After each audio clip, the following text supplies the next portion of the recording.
not the result the team wanted, but it's just one of those nights that you're kind of happy with the way you threw, and just kind of able to.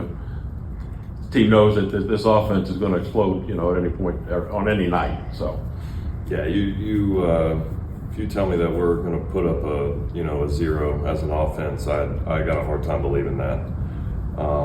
It's just one of those nights. It's a tough night. There's, it's going to happen. But, you can't forget that, that's a really good ball club over there, and we won the series.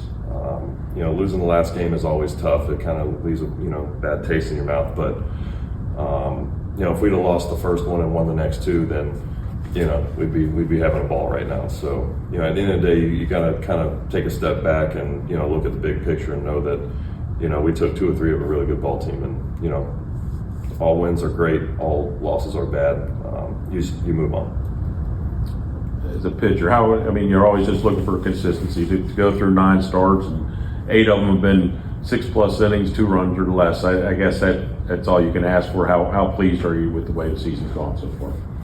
Yeah, that's my job. I want guys to know, and I think any starter in the league wants guys to know when it's when you see my name at the bottom of the lineup card, you know what you're going to get.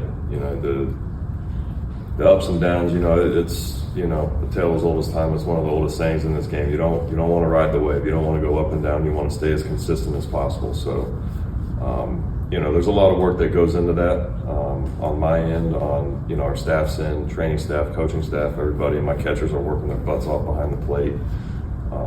Again, other than tonight, offense has been really, really good throughout my starts, and our defense has been solid. So there's a lot more that goes into it than just that. So I'm appreciative of that and just try to ride that out.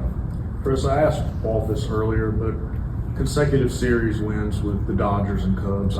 It's May, and both those teams have their own stuff going on that's different. But how do you look at that as far as a barometer when you're competing against these teams that you could be seeing, months from now? It's better than losing against them. I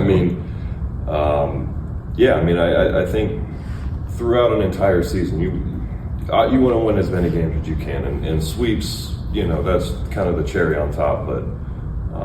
You want to win as many series as possible. If you win more series than you lose, then you're going to be in a really good spot with a couple sweeps mixed in there.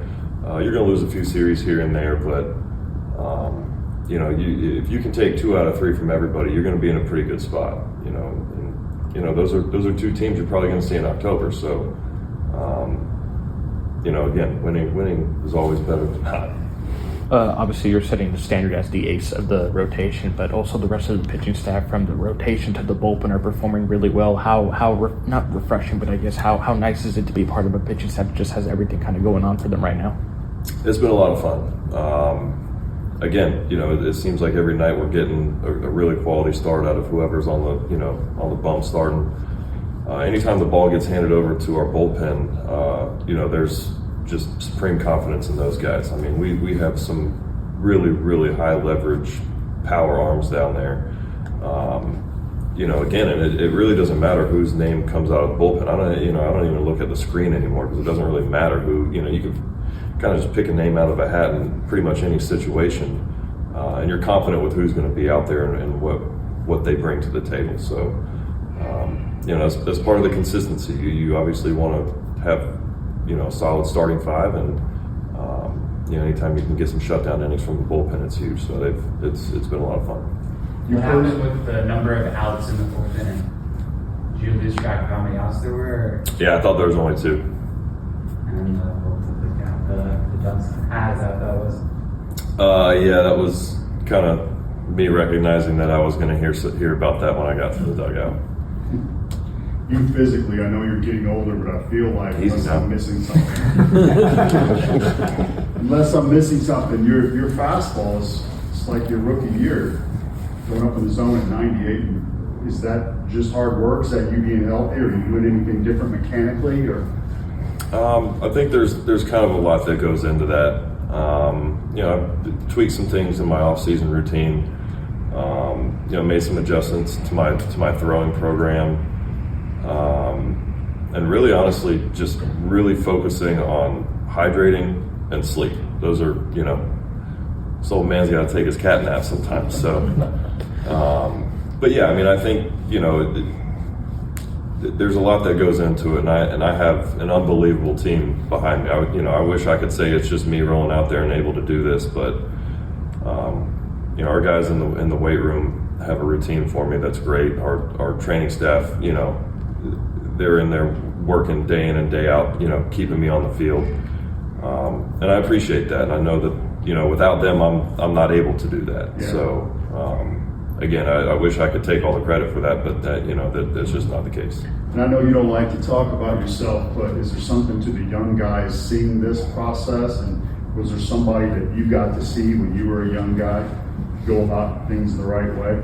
I've said that a lot. I was very fortunate, and I'm very thankful for having good veterans when I was young. Guys that, you know, set a good example and showed me routines. Good coaches that instilled confidence, and again, even, you know, there are some things I still do to this day that I got from AT, my first strength coach. There's still different things I think about from Coop telling me when I was a kid, you know, Juan Nieves, all these guys from the staff side, and then, you know, I'd be here all night if I was going to name, you know, all my teammates that, you know, kind of paved the road for me to go down. And if I, you know, if I can do that for these guys, I'm more than willing. You know, I'm kind of an open book. I'd like to think I'm really approachable. You can ask me any questions. Game planning is not really my thing in terms of X's and O's and, you know, what hitters' swings looks like and all this stuff. But I can teach you how to compete. So, you know, that's really all I got. I think it's a good way to end on. Thank you, guys.